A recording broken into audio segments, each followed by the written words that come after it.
This is NDTV, and you're watching Classics.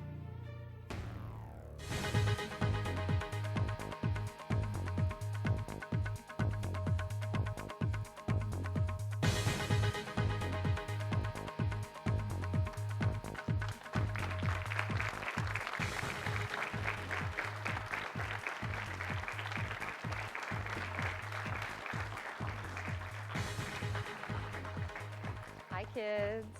Namaste. Nice to see you. Well, and now we have Young India questioning the one and only Ashley Judd. Hello, Young India. How about a round of applause for the great actor.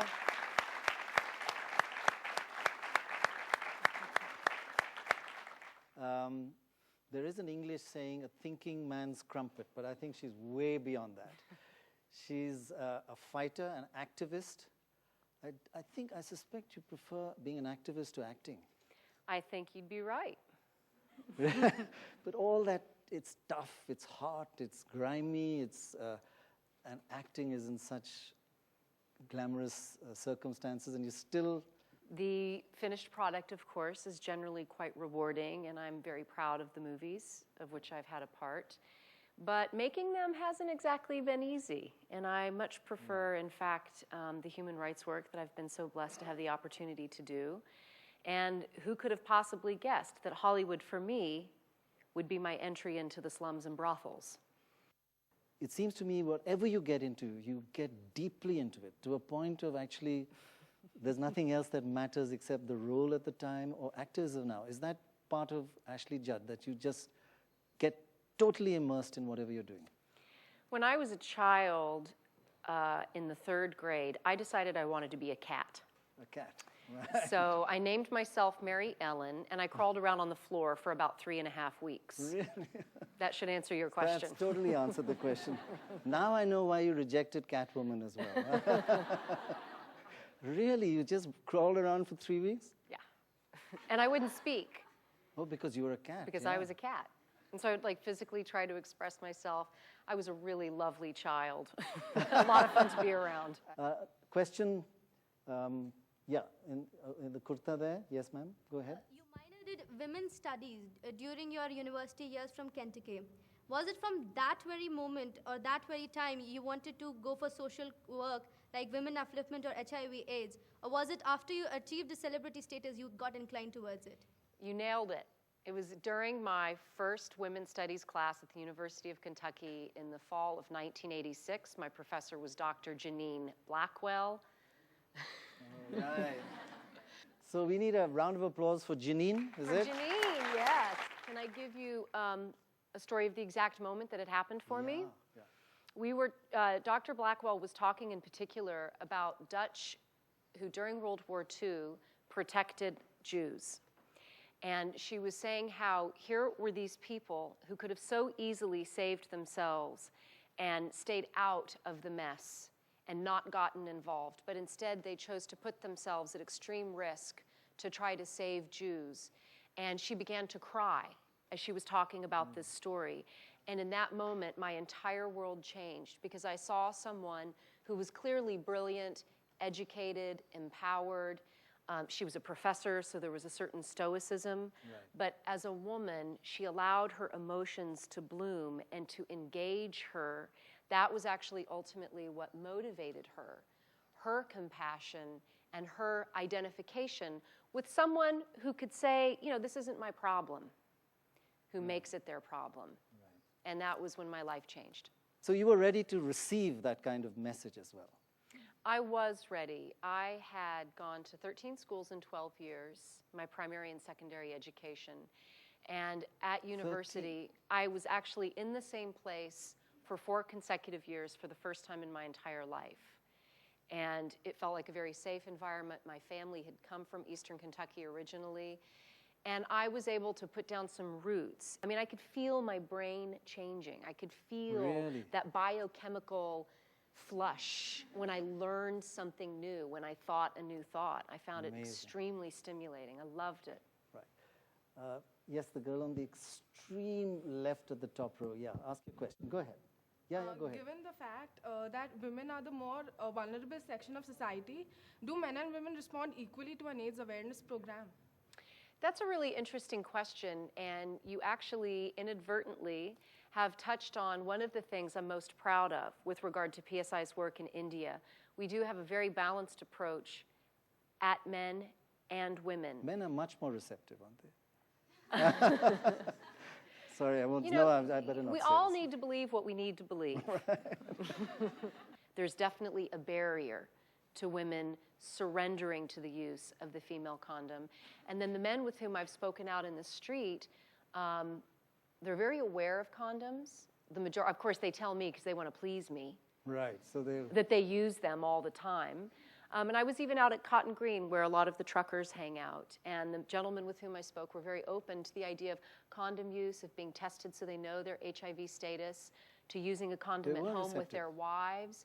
I definitely found Indians to be very receptive. You found. I was just going to ask you your experience in India versus in other countries. People are receptive, genuinely. That's one thing. I have found them to be very receptive. Yeah? Yes. I mean, I even was in a brothel where karza are kept. Those are girls and women who are in the first stage of sex slavery to whom no NGO has any access whatsoever. And I was taken behind a curtain where a young karza was kept. Really? The madam allowed me there. So I have found Indians to be incredibly open with me. It's very, I mean, But that must have been a very disturbing experience. It is profoundly disturbing. It's profoundly disturbing. But the question also mentioned about the vulnerability of Yes. women in India in particular, actually, because there's such a history of women being mistreated in India. How did you handle that aspect? Like personally, emotionally, Yes. spiritually? Spiritually, in India, you're in the right place. You are a very spiritual person. So are you got a bit of Indian in you, or? Well, I'll just quote Gandhi, I am an Indian, I am an American, I'm Scottish. Right. I am everything. I'm not a very nationalistic person. And I love my country. I certainly love Eastern Kentucky and the Appalachian culture that produced my family. But I'm certainly not above criticizing my country. And in terms of my personal responses to seeing the vulnerability of girls and women in India, it's been so hard.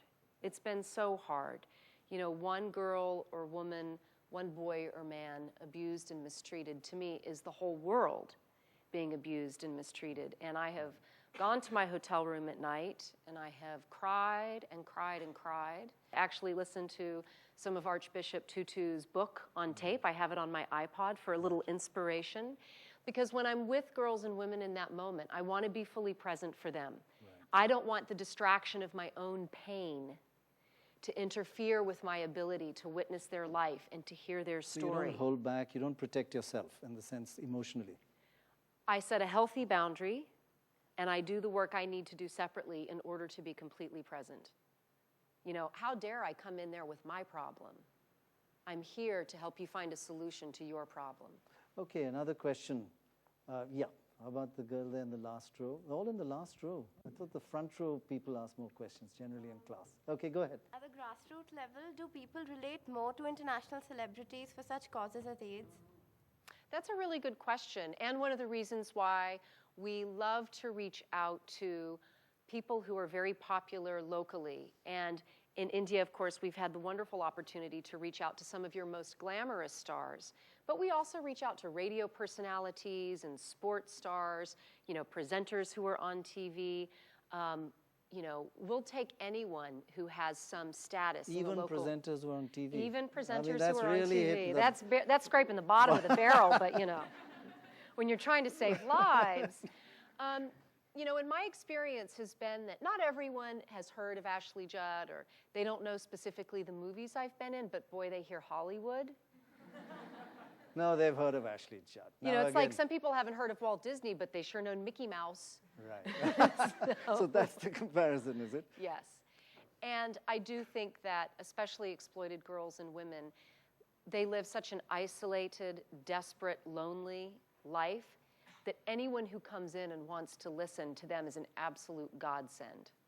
Right. Tell us, this is now a typical television presenter question. I heard in India people ask you how much money you make. Generally, that's the first question. Yeah. Well, I'm not going to ask We're you that. past that. We're past that.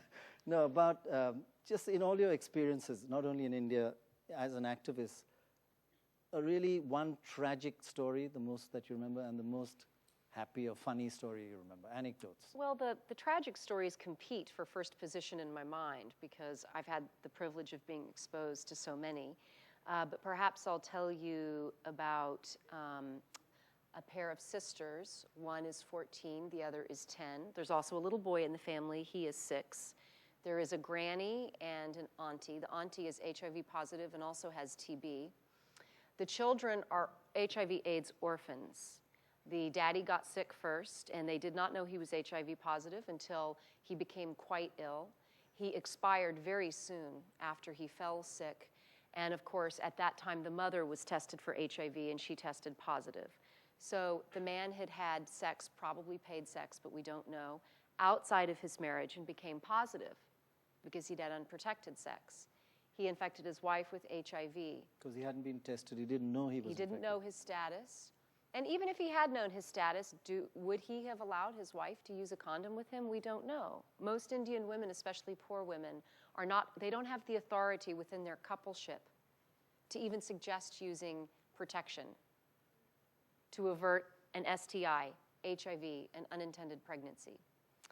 So this tragedy was very accelerated. As I said, the man fell sick. He died very shortly thereafter. The mama died very shortly thereafter. The girl, 13 at the time, became the breadwinner for her 2 siblings, her grandmother, and her aunt. It was up to her to work to earn enough money to feed 5 people. 13-year-old. Yes. She works 6 days a week from 8:30 in the morning until 5 o'clock in the afternoon sewing. Her colleagues are also adolescents. She said she likes her employer very much. That's how resilient kids are. That's how well they adapt. Like, she doesn't even know that she's being exploited. She doesn't even know it's illegal for someone her age to have a full-time job. What she does is she likes her job, and she's grateful that she can feed her family. She does go to school in the evenings. She has a half-hour break from work until school. She's quite a kid. She's quite a kid. And they live in 2 rooms, and the auntie gets a room to herself because, as I said, she has TB, which is highly contagious. And the good news is the granny does the cooking and does the housework. So thank goodness she doesn't also have to do the domestic work. Her dream is to send her younger sister and brother to college. She has no dream for herself. When I said, what do you want for you? What makes you feel good about you? She said, making other people happy. Then I gave her a lecture. I said, you have to find something for yourself or you'll run out. You won't be able to do for these others unless you can build some of your individuation, yourself inside. And I know her through PSI's nutrition program. We supplement their food, but on about day 20 of a 30-day month, they start to run short of food. Right. And the thing about her and her younger sister, those 2 girls are so vulnerable to exploitation because of the very poor neighborhood in which they live, right, because of the fact they go to bed hungry about 10 nights a month.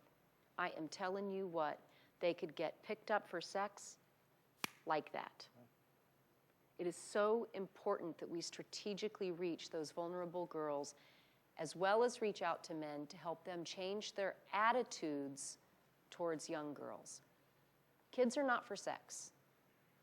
I know that that has been an old, long-standing cultural tradition in India. I think if I could do one thing in India, it would be to transform that thinking. So much ill comes from it. So much ill. Child bride. She doesn't go to school. She doesn't learn skills. She doesn't learn how to read. Was that the night you went home and cried? I cry every night. You I do. I cry every night. Sometimes Really? it's in the morning and sometimes at night. I have to. I have to. Catharsis kind of thing. Mm-hmm. And the kind of funny experience you've had? You're going to have to give me 20 minutes to think of one. Okay.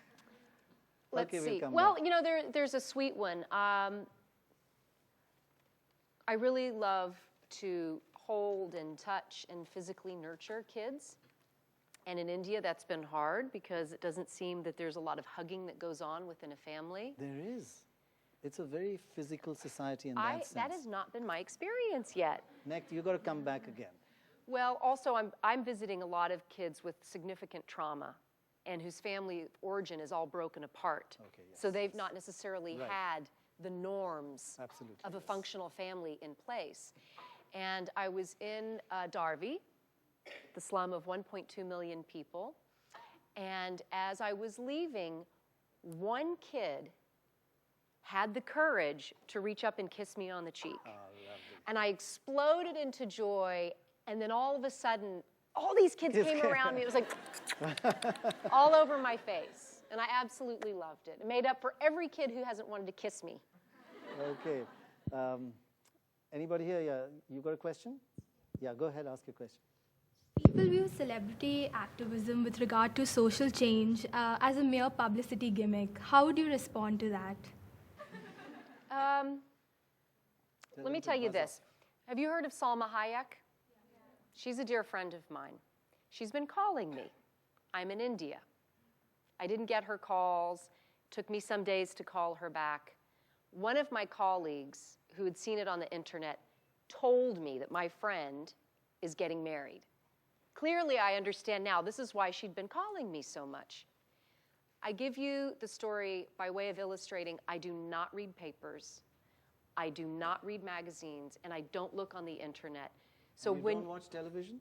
not really. Well, Kentucky basketball. You're a nightmare for a media person. Well, when my husband and I got married, of course, the press behaved very inappropriately. This was a sacred private family event, and the press just acted awful. And from that moment on, I made a vow. I will never look at a tabloid. I will never look at junk, gossipy press. And I've been able to keep that promise.